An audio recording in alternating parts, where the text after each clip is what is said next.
What's up guys, welcome back to the channel as today we're taking a look at the newest GoPro available, the GoPro MAX. Let's get right into it.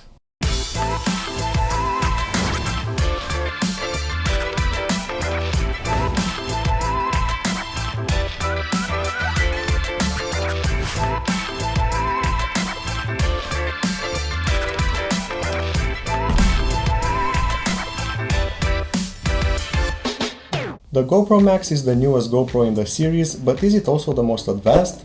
Well, technically yes and no, and we'll find out together why. It comes in a transparent case bundled with a flat adhesive mount, the charging cable and a few lens caps for protection during storage or use.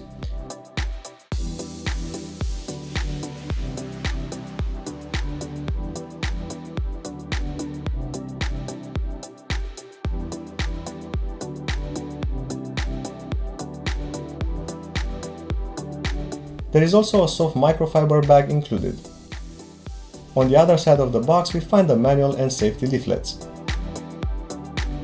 The GoPro MAX is bigger in size than its predecessors. It's almost a square with 64 by 69 mm and is made out of a hard rubber to protect it from all kinds of drops. At 154 grams, it's a few grams lighter than the Hero 9.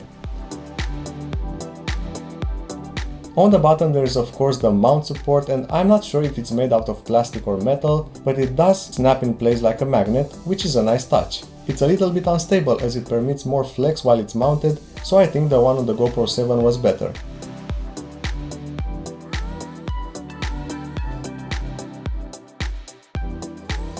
The left side houses the power button and the microphone, the right side has the battery cover, and under it we find a 1600 mAh removable battery, smaller than the one on the Hero 9, a micro SD card slot, and a micro USB-C port.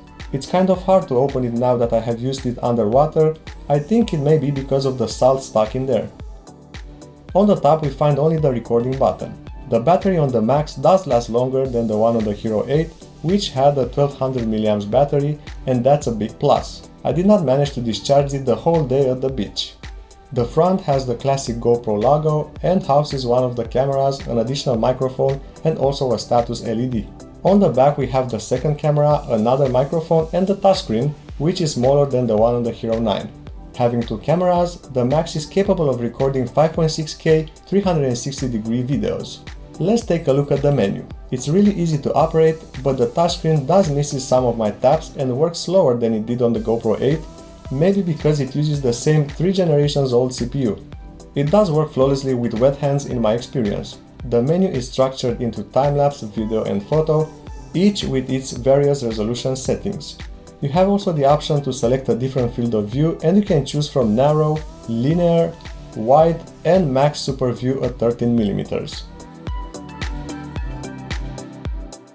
The GoPro MAX supports the same hyper-smooth video feature and horizon lock that help you to keep your footage extremely stabilized, and is the most compelling feature of a GoPro besides the really wide angle. It also features integrated GPS and it can be submerged at a max depth of 5 meters for scuba diving. You even have the ability to tune the advanced details of your videos like bitrate, shutter, EV compensation, white balance, ISO and sharpness. The camera features 6 microphones for 360-degree sound and wind noise reduction. It also supports 2x slow motion, time warp and 1080p live streaming.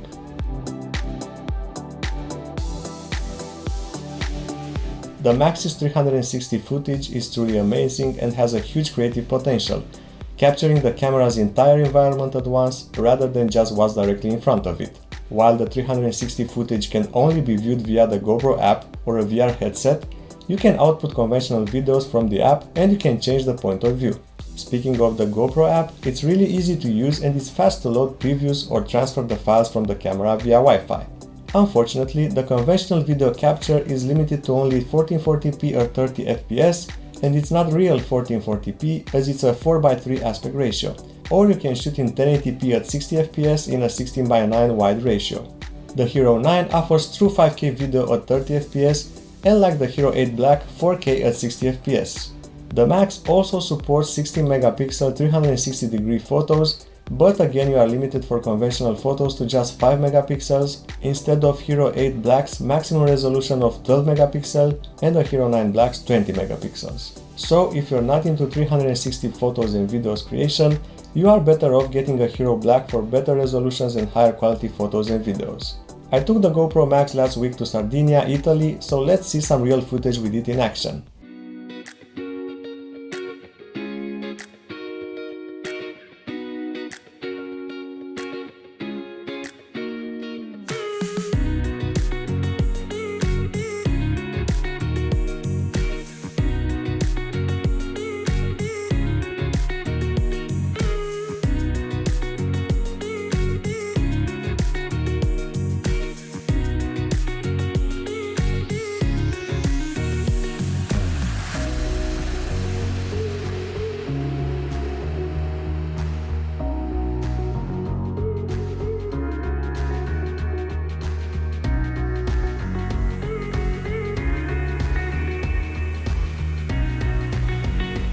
It's a bit disappointing to see it's not on par with the GoPro Hero 8 or 9, the photos are okay-ish downsized, but compared to the ones on the Hero 8 Black I had 2 years ago, they do lack in resolution and have more noise.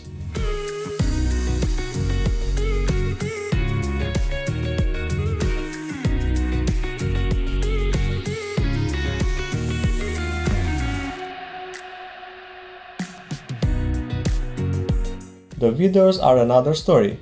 If 360 videos look impressive, the ones shot in normal mode do really show the sensor resolution limitation, as they are nowhere near as high quality as the 4K Hero videos. Also, each video shot underwater is blurry, not sure why, as when shot outside they look alright.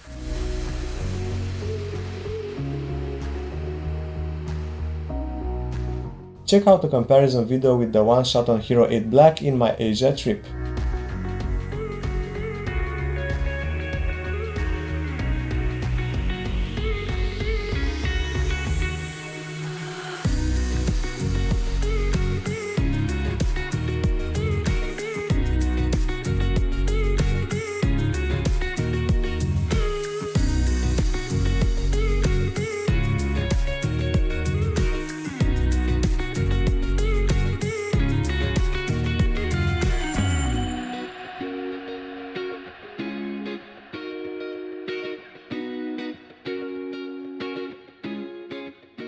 In the evening in low light, the small sensor also shows its limitation.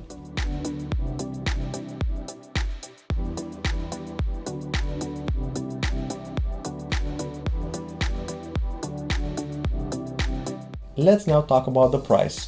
The new GoPro Max can be had for around $400, while the GoPro Hero 9 is $100 less. Well, you all have been waiting for my conclusion regarding the Max, and I guess you all know my opinion by now. I do not recommend it as I'm not really a fan of the 360 videos, and with such bad quality of normal videos, especially underwater, I would suggest for you to get the Hero 9 as it supports higher resolutions at a lower price, or you can even go with the Hero 8 Black as the photo and video quality is superior too. Let me know what you guys think, as I'm curious if your videos are also blurry underwater. If you enjoyed this video, hit that like and subscribe button, and I'll see you guys in the next one.